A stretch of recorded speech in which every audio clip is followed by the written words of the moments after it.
Halo anak-anak, apakah hari ini kalian semua bersyukur? Bersyukur buat kesehatan, makanan, buat teman-teman. Dan jangan lupa buat kesempatan mendengar firman Tuhan.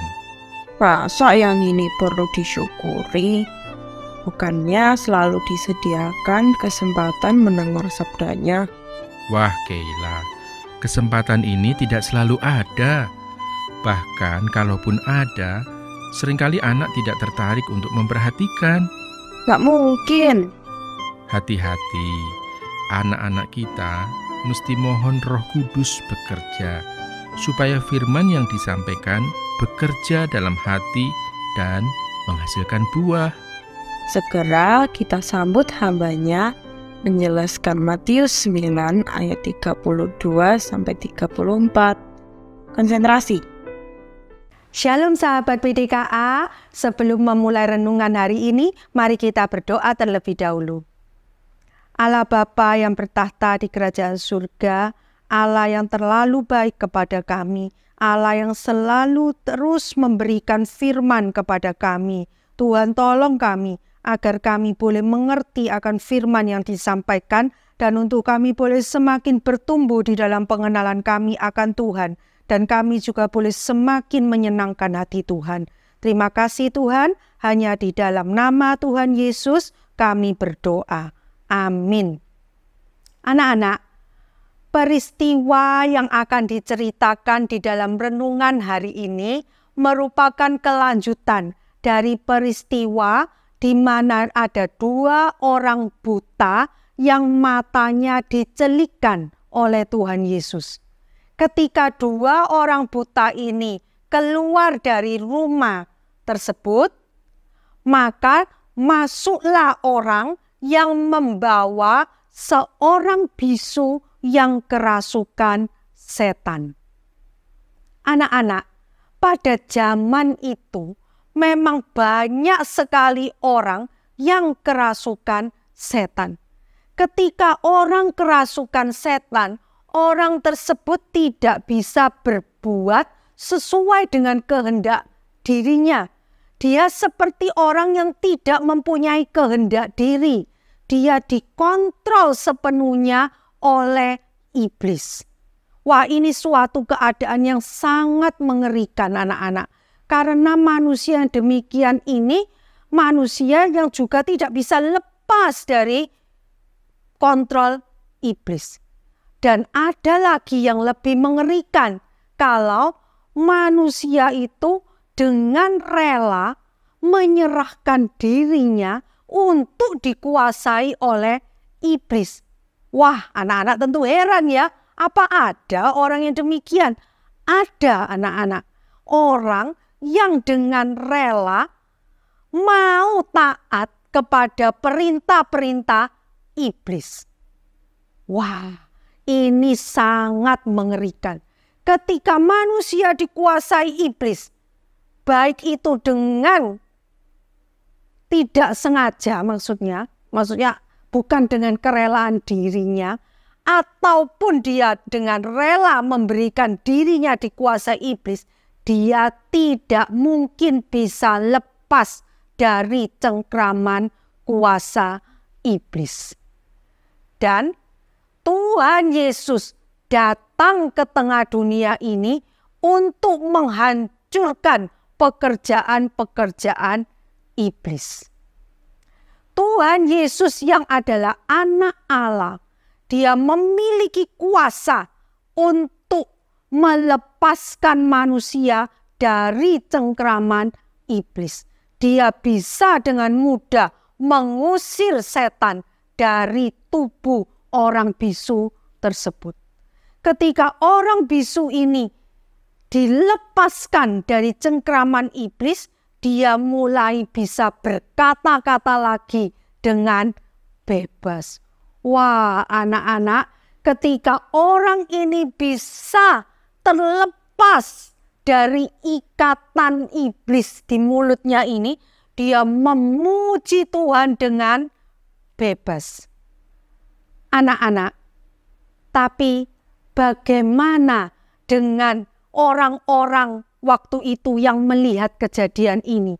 Apakah mereka menjadi dibukakan akan pekerjaan Tuhan Yesus di tengah dunia ini?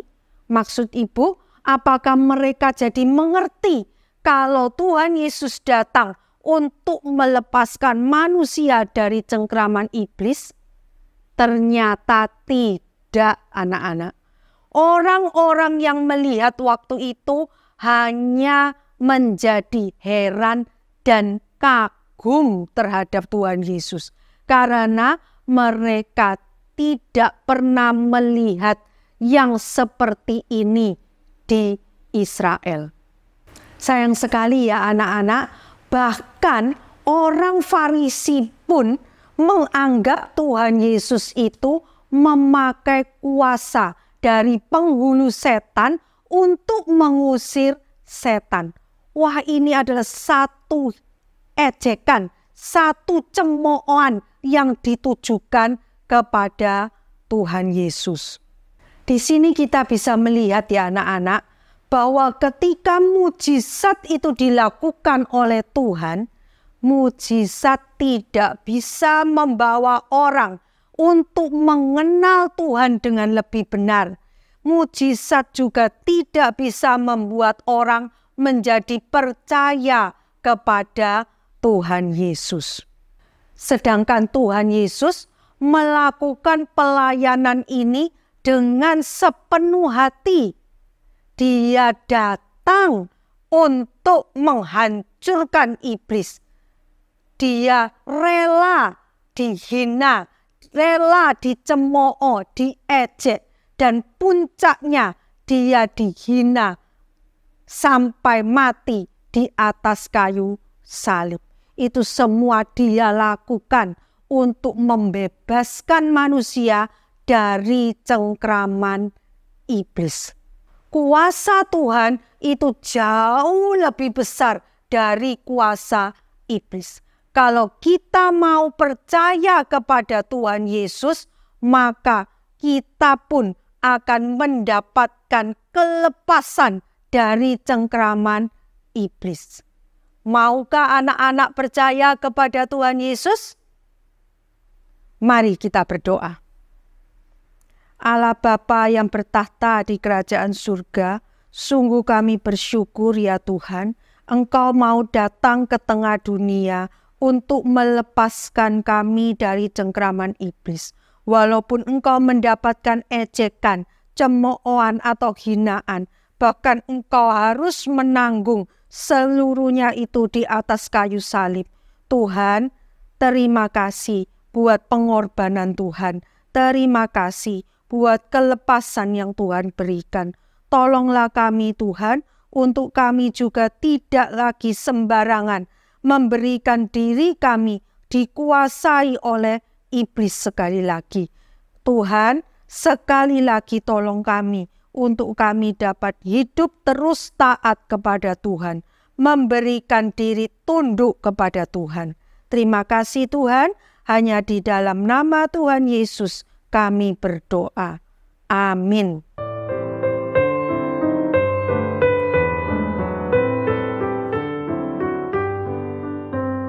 Setelah memperhatikan bagaimana kerelaan Yesus memberitakan Injil dan melayani yang sakit, maka mau tidak mau, Kayla lebih mesti membaktikan diri pada Kristus. Duh, seramnya. Dari dulu sampai sekarang tetap terjadi. Walau sudah melihat dan mengalami mujizat, selalu ada hasutan untuk tidak percaya pada Yesus. Benar, sampai saat ini pun banyak yang hatinya sempit, ingin supaya gereja hanya dikuasai oleh sekelompok orang tertentu. Bersyukur kita bisa datang langsung pada Kristus yang rela disalah mengerti manusia, bahkan mampu menghancurkan kuasa iblis atas hati manusia. Untuk besok, baca dari Matius 9 ayat 35 sampai 36. Dah.